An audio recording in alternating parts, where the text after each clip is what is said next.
ว่าเขาบ่ฮักยังจงหักพักดีต่อเขาก็หูอยู่ว่าเป็นที่แก้เหงาย้ำเจ้าเจ็บจากเขามาก็หูสถานะตัวเองดีมีสิทธิ์เป็นเพียงไม้กันมาก็ยังหักบ่มื่นหูมื่นตาทั้งที่หูว่าเจ้านั้นหักเขาบ่ฮักก็คือบ่เว้าบ่เอาก็คือบ่ว่าก็เจ็บเป็นอยู่เด้อการด่ากรุณาเห็นใจแน่เจ้าเจ็บเหงาเจ้าก็มาหาอายพอดีหายเจ้าก็ไปน้ำเขาก็หูดีว่าเป็นที่แก้เหงาได้ตัวเฮายังหักเขาเหมือนเดิมก็หูดีใจเจ้ามี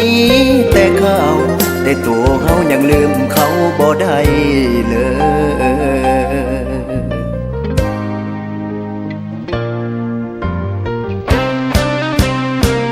ชื่อแน่ใจเอ้ยมึงสิเจ็บไปหอดมือใดก็หูหมดสิทธิ์สิได้ใจก็ยังไปฝืนคิดเกินเลยมันเป็นไปบ่ได้บอกกับใจอย่าคิดไปเลยเมื่อใดน้อใจเอ้ยจังสิลืมเขา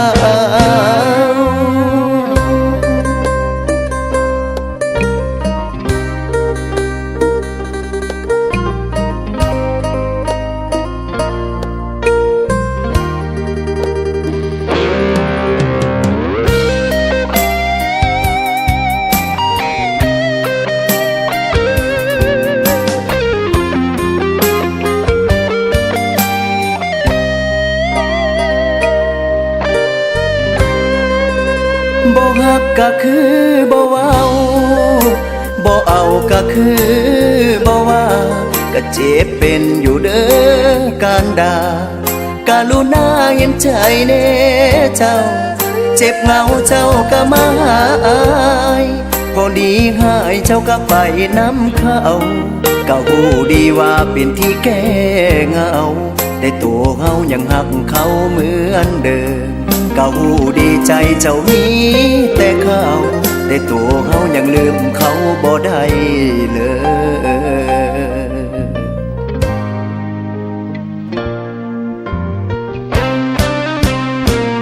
ชื่อแน่ใจเอ้ยมึงสิเจ็บไปหอดมือใดก็หูหมดสิทธิ์สิได้ใจก็ยังไปฝืนคิดเกินเลยมันเป็นไปบ่ได้บอกกับใจอย่าคิดไปเลยเมื่อใดน้อใจเอ้ยจังสิลื